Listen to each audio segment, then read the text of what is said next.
Hey everybody, thanks for listening to the podcast today. I'm working on growing my YouTube channel at Alex Swire-Clark. I would love for you to subscribe to the channel and like any and all videos that provide value to you.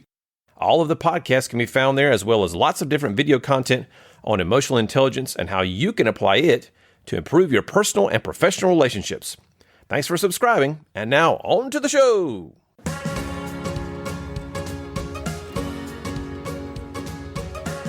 Welcome to the Rapport Advantage Podcast, transforming the way leaders communicate.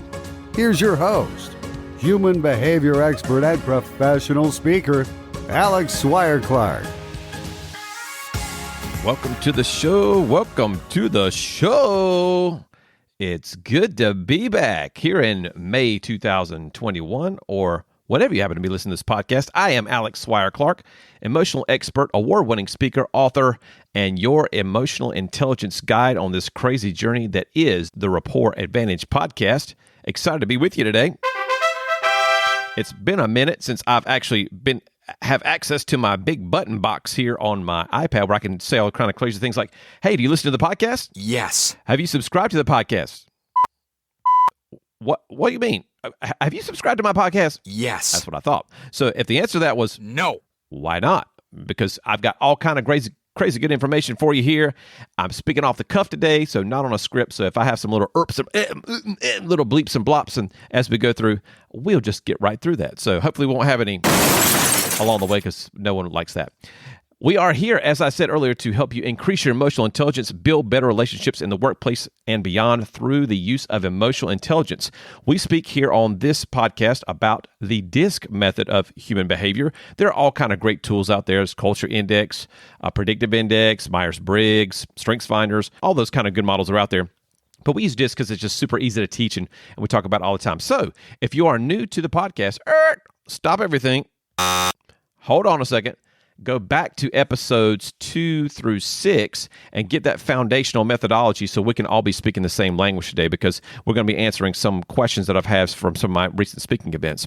And the first question in this series that we're going to be talking about today is, well, Alex, you talk about this outgoing versus reserved and this people versus task-oriented, and sometimes I feel like I'm a little bit of this and sometimes a little bit of that. Am I just one of these particular personality styles, or do I have numerous parts of different personalities within me? Because I feel sometimes I'm confused, because some days I want to, go out and hang out with my friends, and some days I just want to chill and relax and read a book to gain some energy back. So the answer to that question is pretty simple, and that is we are all a unique blend of all 4 of the personality styles we talk about. We're talking about D, I, S, and C as those foundational marks of the 4-perspective model.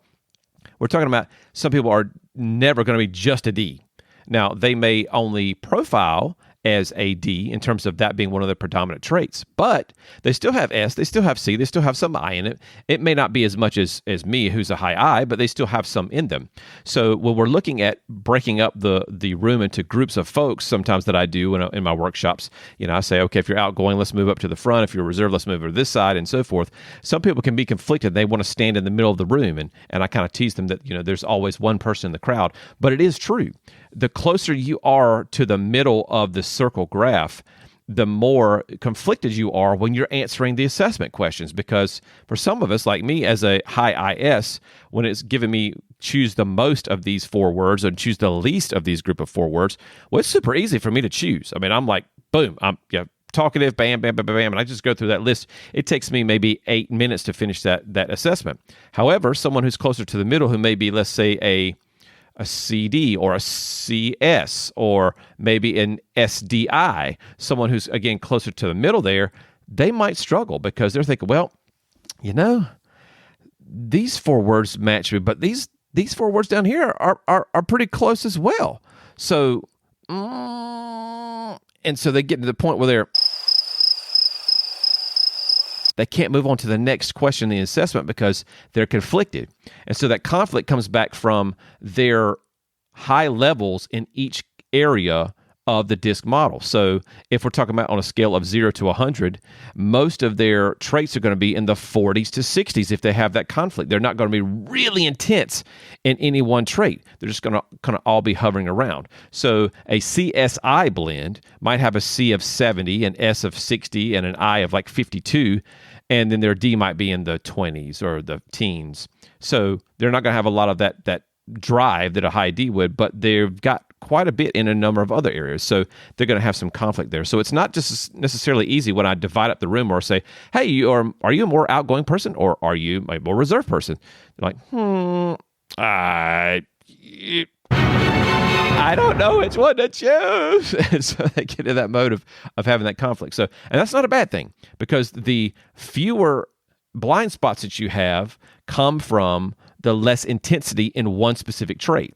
If you're not intense in a lot of different traits, then you're going to be closer to that middle of the graph as we'd like to talk about, and therefore your emotional intelligence is going to be higher than those folks who have some missing blind spots. Someone who's a mega high D is going to have some blind spots on the people side in the empathy department. Someone who's a mega high I is going to have some blind spots in the detail department because they're going to be so focused on the positivity and the people and the popularity side of things. So there is no right or wrong way to answer any of the assessments that we have, and there is no right or wrong personality style. We're all a unique blend of these 4 traits, and so that's what I wanted to cover today, because I get that question all the time when I'm speaking to groups, is like, Alex, I've taken the assessment and I agree with it totally, but why am I a CSD? I mean, Johnny over there, he's a high S. I mean, there's not, that's it. He's just a high S. So why are we so different? And so we get into unwrapping and unpeeling the layers of that onion, if you will, and understanding that we're all a unique blend of these 4 traits. So if you are interested in finding out who you are and you haven't taken one of my assessments yet, why not, right? I mean, busted. You're busted right now at this point. If you've listened to my podcast a bunch of times, I'll put a link in the description of this podcast to where you can go take one of those assessments. Super inexpensive. They're less than $13 a piece. They provide 6 pages of great data for you to figure out who you are and then be able to start understanding others. Because if you've ever been to one of my talks, you know that we're all about understanding yourself, then others, and then the magic happens when you're able to adapt your behavior to meet others where they are. So again, take one of my assessments if you haven't already. You'll find a link in the description below, and we will see you on the next pod. Until then, have a great week.